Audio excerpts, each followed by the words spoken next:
Sejumlah tokoh berdatangan ke kediaman Presiden terpilih Prabowo Subianto di Hambalang, Bogor, Jawa Barat. Kedatangan mereka untuk menerima pembekalan hari kedua. Pembekalan berlangsung hingga sore hari. Materi yang diberikan hari ini ialah mengenai masa depan artificial intelligence atau kecerdasan buatan, berkomunikasi dengan jurnalis, masa depan pekerjaan, anti korupsi, dan diakhiri dengan penutupan dari Presiden terpilih Prabowo Subianto. Pembekalan dilakukan agar para pejabat pemerintahan Prabowo Gibran memahami arah kebijakan pemerintahan ke depan. Menekankan prioritas apa yang akan dijalankan oleh pemerintahan ini ke depan dan mendengar tadi berbagai narasumber, ada yang berbicara tentang pemberantasan korupsi dari perspektif internasional, kemudian the future of artificial intelligence AI. Kegiatan ini sangat luar biasa ya. Ini yang belum pernah terjadi karena Pak Prabowo itu mengumpul kita ini ternyata beliau itu menginginkan adanya teamwork. Ada kerjasama di antara semua para menteri maupun wakil menteri. Jadi bayangkan aja kalau kita bekerja tanpa harus tidak mengenal satu sama lain, nggak mungkin kita kerjasama kan? Tim Liputan iNews melaporkan. Pemirsa, kebakaran hebat terjadi di pabrik styrofoam dan spons busa di Kabupaten Gresik, Jawa Timur. Meski tidak ada korban jiwa, tetapi kebakaran sempat membuat panik warga sekitar lokasi kebakaran.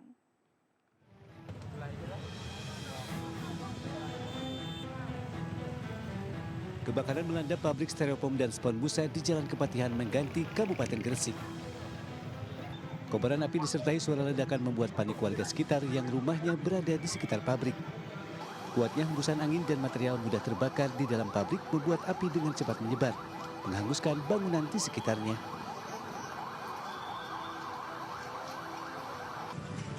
Warga dan pegawai pabrik bergotong royong memindahkan kendaraan dan benda berharga di dalam pabrik.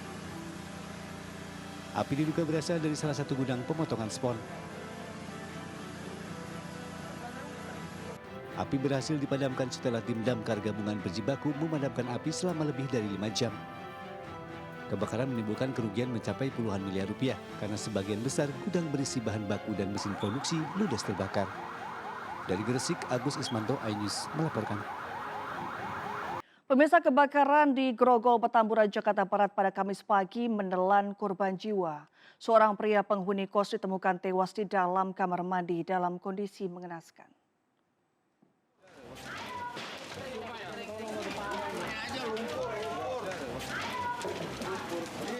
Kobaran api membakar permukiman penduduk di Jalan Utama Sakti, Grogol, Petamburan, Jakarta Barat pada Kamis pagi. Dalam musibah kebakaran ini, warga dikejutkan dengan penemuan jenazah pria di kamar mandi salah satu kos. Korban ditemukan dalam kondisi mengenaskan dengan luka bakar di sekujur tubuh. Petugas pemadam Sudin Gul Karmat, Jakarta Barat bersama BPBD langsung mengevakuasi jenazah korban. Diduga korban tewas setelah terjebak di dalam bangunan. Sementara teman korban berhasil menyelamatkan diri dengan menjebol atap rumah dan pindah ke rumah lainnya. Udah bangun. Sama temannya yang satunya udah bangun. Cuman yang teman satunya itu udah lewat ventilasi. Nah yang satunya ini kejebak. Dia udah ngirup asap banyak gitu. Jadi dia udah nggak kuat bangun gitu. Jadi dengan ceritanya tuh sempat pengen loncat ikut. Iya, sempat pengen loncat dia nggak bisa. Sementara itu dalam peristiwa kebakaran, sebanyak belasan kamar kos dan 4 bangunan ruko serta 9 rumah ludes terbakar. Dari Jakarta, Miftah Fulgani, iNews melaporkan. Masih di Jakarta, pemirsa, sebuah lapak penjual ban bekas di Cilincing, Jakarta Utara hangus terbakar. Kebakaran ini dipicu puntung rokok yang dibuang di tumpukan sampah kemudian membesar dan membakar sebuah lapak.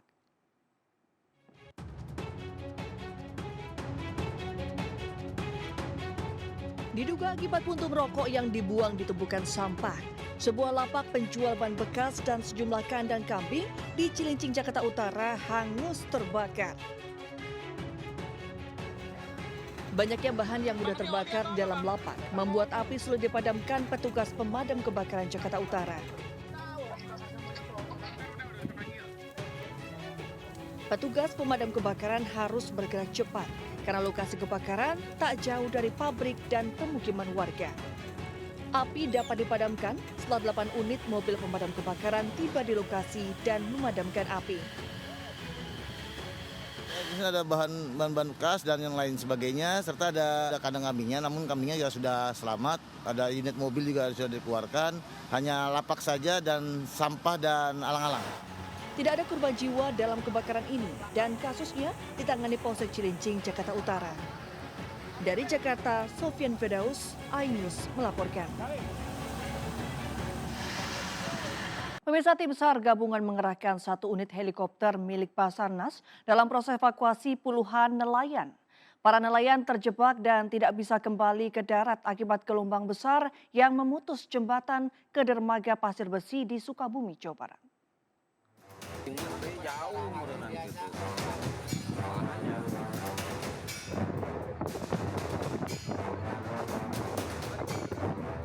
Sedikitnya 71 orang nelayan dan pemancing yang terjebak di bekas dermaga Pasir Besi dievakuasi menggunakan helikopter milik Basarnas. Evakuasi melalui jalur udara ini dilakukan mengingat kondisi gelombang tinggi masih terjadi di wilayah perairan Tegal Bulet, Kabupaten Sukabumi. Bantuan berupa makanan untuk para nelayan yang terjebak diberikan oleh tim Basarnas menggunakan helikopter. Satu persatu para nelayan dievakuasi petugas ke helikopter rescue dari bawah dermaga dengan metode hoisting system.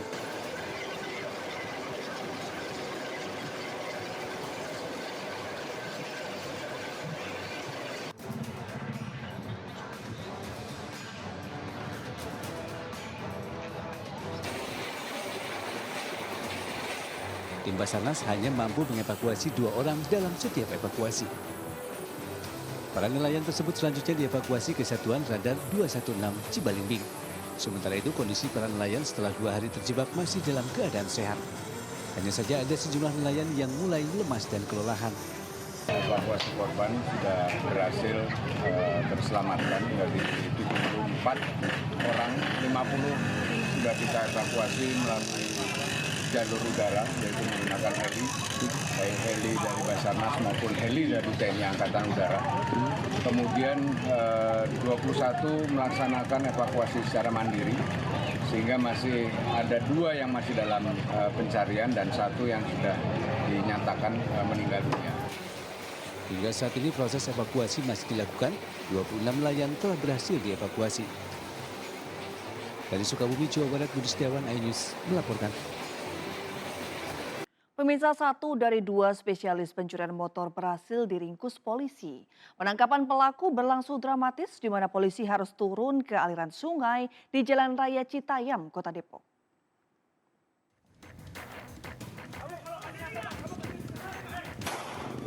Inilah rekaman video amatir saat polisi mengejar pelaku pencurian motor di jembatan Jalan Gandaria 1 Tirta Jaya, Pancoran Mas, Kota Depok.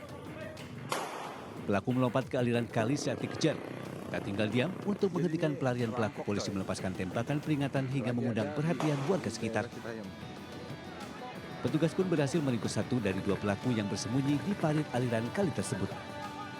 Menurut warga, ada 2 orang pelaku yang dikejar oleh polisi. 1 pelaku lainnya sedang membeli rokok di warung sekitar lokasi dan berhasil melarikan diri. Iya, orang Bogor sih emang orangnya mah satunya. Oh, 2 orang? 2, yang 1 lagi belanja. Sempat ada apa suara tembakannya, Bu? Maksudnya tarikan tembakannya 3 kali dah. 3 kali. Itu kejadian jam berapa sih, Bu? Jam 3 dah. Pagi. Iya. Orang Berarti warga rame, Bu? Ya takut kan Om, kalau ada petasan gitu kan takut. Pada keluar. Ya keluar juga tapi nggak berani kan. Diduga para pelaku sudah diintai petugas saat hendak melakukan transaksi penjualan sepeda motor hasil curian. Kini 1 pelaku tengah diburu polisi. Dari Depok, Jawa Barat, Ibu Rizky, iNews melaporkan. Tim gabungan Polrestabes Medan meringkus 7 perampok yang terlibat dalam sejumlah kasus kejahatan. 1 pelaku sempat kabur usai ditangkap dalam kondisi tangan diborgol.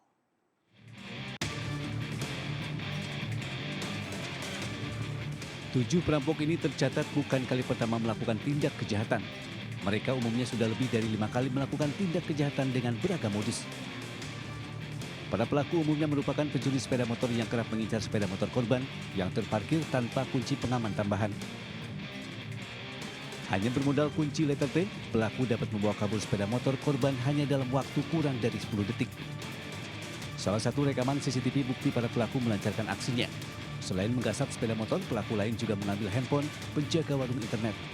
Beberapa pelaku yang ditangkap juga terlibat dalam kasus perampokan dengan menggunakan senjata tajam. Pelaku mengancam akan melukai korban yang berupaya mempertahankan barang bawaannya. Kapolrestabes Medan Komisaris Besar Polisi Gideon Arif Setiawan menyebut 7 pelaku yang ditangkap terpaksa dilumpuhkan karena melawan dan berupaya kabur saat ditangkap. Ini adalah salah satu resiko penangkapan terhadap pelaku masih sangat minim kalau dibilang mereka kabur. Ada bahkan yang mungkin melawan petugas. Maka kemudian kita tidak segan-segan untuk melakukan tindakan tegas. Kita tidak akan menjadi mesin pembunuh, tapi kita akan menjadi mesin pelumpuh pelaku kejahatan. Dalam kasus ini, polisi masih memburu beberapa pelaku lain yang identitasnya sudah diketahui. Mereka yang diburu tercatat terlibat dalam serangkaian aksi kejahatan di sejumlah kota yang ada di Sumatera Utara. Dari Medan, Sumatera Utara, Adi Palapa Harahap, Al-News melaporkan. Ya pemirsa, peluang Indonesia untuk lolos dari grup C kualifikasi Piala Dunia 2026 zona Asia masih tetap terbuka meski timnas Garuda kalah di laga terakhir melawan Tiongkok. Nah, jika berhasil menuai hasil maksimal di 6 laga tersisa, maka asa skuad Shin Tae-yong bisa tetap terjaga. Nah, seperti apa peluang timnas Garuda? Kita simak rangkumannya dalam infografis berikut ini. Ya, jika melihat peluang dari 6 laga tersisa, maka Indonesia bisa saja meraih tambahan setidaknya 13 hingga 18 poin. Indonesia berpeluang meraih poin saat menjamu Jepang 15 November mendatang dan merebut kemenangan kala menjadi tuan rumah melawan Arab Saudi 19 November nanti. Indonesia juga bisa mencuri poin di Australia pada 20 Maret 2025 serta merebut 3 poin saat menjamu Bahrain 5 hari kemudian. Dan timnas Garuda lagi-lagi berpeluang meraih kemenangan saat menjamu Tiongkok tanggal 5 Juni 2025 dan mencuri angka dari tuan rumah Jepang di laga pamungkas 10 Juni 2025. Jika kita bisa mengoleksi minimal 15 poin, maka peluang lolos grup C sangat terbuka lebar. Ya, berikutnya selain peluang timnas Garuda yang masih terbuka, isu terpanas belakangan ini adalah tuntutan pihak Asosiasi Sepak Bola Bahrain yang meminta FC agar laga melawan Indonesia pada bulan Maret 2025 mendatang digelar di tempat netral dan bukan di Indonesia. Nah, pihak Bahrain beralasan faktor keamanan menjadi pertimbangannya setelah terjadi serangan masif terhadap Bahrain pasca laga melawan Indonesia beberapa waktu lalu. Namun permintaan Bahrain ini disikapi PSSI dengan menyatakan keberatan dan penolakan dan akan segera mengirimkan surat keberatan tersebut kepada AFC. Selanjutnya, PSSI bersikukuh akan tetap menggelar pertandingan di Indonesia, tepatnya di Jakarta atau Surabaya.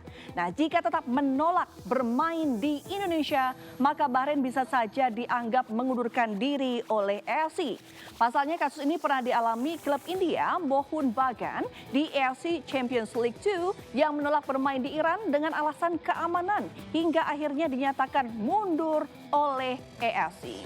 Ya pemirsa, semoga saja kasus ini tidak mempengaruhi persiapan Indonesia menjelang sisa 6 laga krusial grup C mendatang. Yang jelas, peluang Indonesia untuk lolos dari grup C masih tetap terbuka guna menjaga asa tampil di putaran final Piala Dunia 2026. Ya, kita beralih ke informasi pilkada pemirsa. Calon Gubernur Jakarta nomor urut 3 Pramono Anung belusukan ke Pasar Cipayung, Jakarta Timur.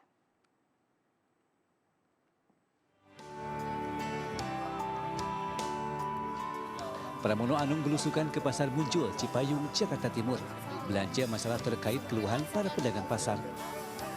Para pedagang mengeluh tentang omset yang menurun secara signifikan.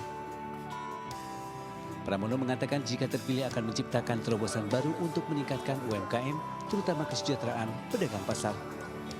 Ia juga berjanji akan membantu meningkatkan omset pedagang Pasar Muncul. Pasar Muncul ini yang dulu dibangun 9 tahun yang lalu mangkrak sehingga para pedagang itu menjadi menepati binaan dan sementara. Sehingga dengan demikian pendapatannya turun drastis, omset rata-rata turun 50%. Dan itu sangat menyedihkan. Cagup Jakarta nomor urut 1 Ridwan Kamil hadir dalam diskusi talkshow yang digelar Barisan Muda Kosgoro di DPP Partai Golkar Selipi, Jakarta Barat. Ridwan Kamil memaparkan peran generasi muda dalam konteks kemajuan menuju Indonesia Emas 2045. Ia menyebut setidaknya jika pemuda kecewa dengan sistem, masuklah ke dalam sistem dan ubah sistem itu dari dalam. Hari ini saya memberikan semangat ke Barisan Muda Kosgoro tentang optimisme Indonesia ya menuju Indonesia Emas 2045 karena masa depan ada di tangan mereka. Memberi contoh perjalanan hidup saya juga dari pemuda kebermanfaatan masuk politik. Kalau kecewa dengan sistem, masuklah ke dalam sistem, ubah sistem dari dalam, itu yang saya lakukan. Mudah-mudahan inspirasi hidup saya bisa nyemangatin anak-anak muda yang tadi ada di sini. Dari Jakarta, Tim Liputan iNews melaporkan. Ya pemirsa, di tengah kegiatan pembekalan calon menteri, wakil menteri, dan kepala badan lembaga negara, tersemat kabar bahagia dari Presiden terpilih Prabowo Subianto. Tepat hari ini Prabowo berulang tahun ke-73. Karangan bunga dan ucapan pun mengalir untuk Presiden RI ke-8 tersebut.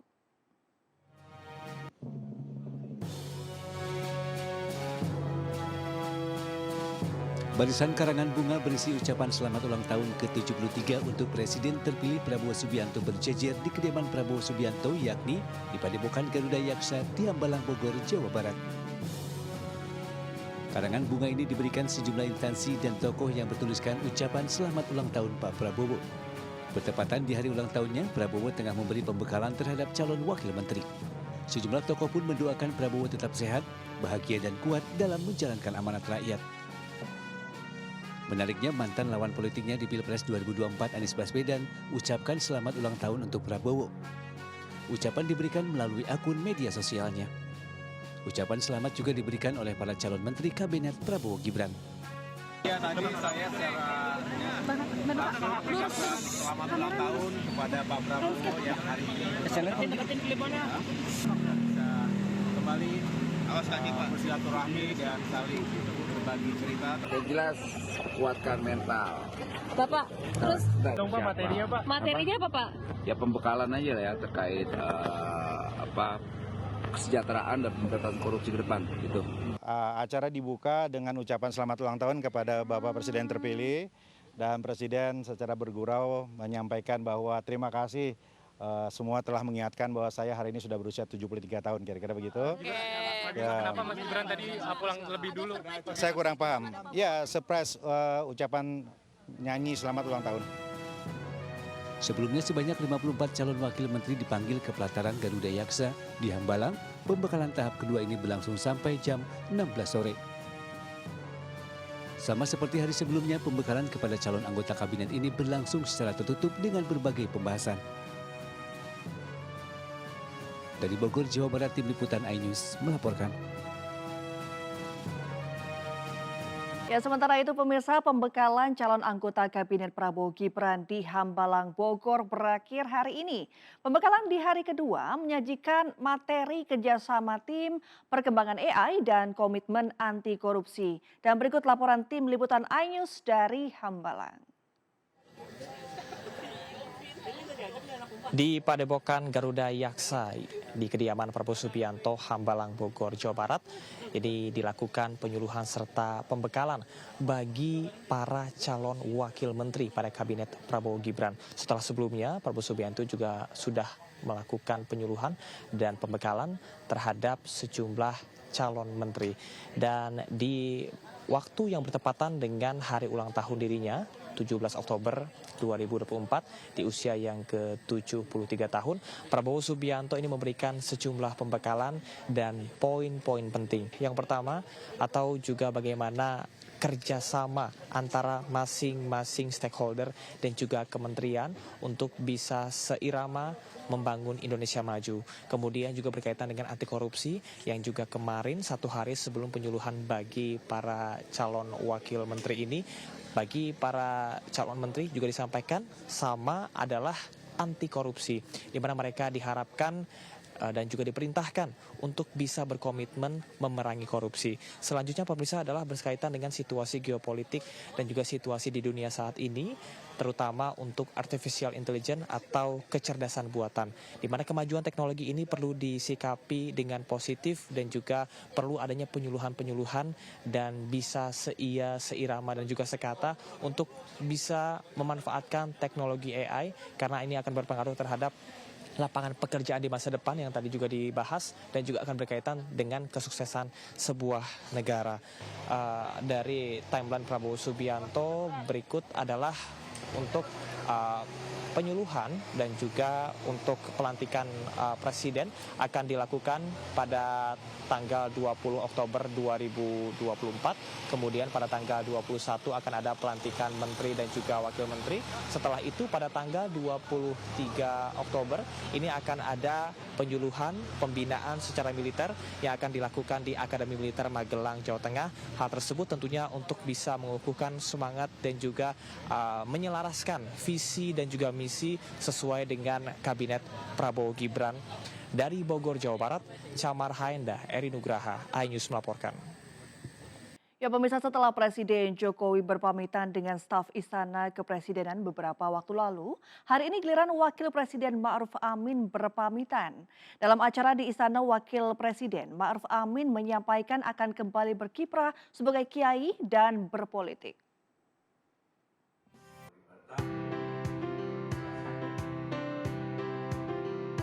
Silaturahmi yang digelar di Auditorium Istana Wakil Presiden Jakarta Pusat ini dibuka dengan persembahan tari topeng dari pegawai istana.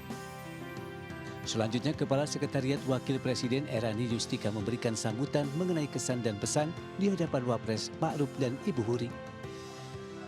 Ia juga meminta maaf secara langsung kepada Wapres Ma'ruf Amin selama bekerja mendampinginya. Pemimpin itu bekerja, bukan menebar jala.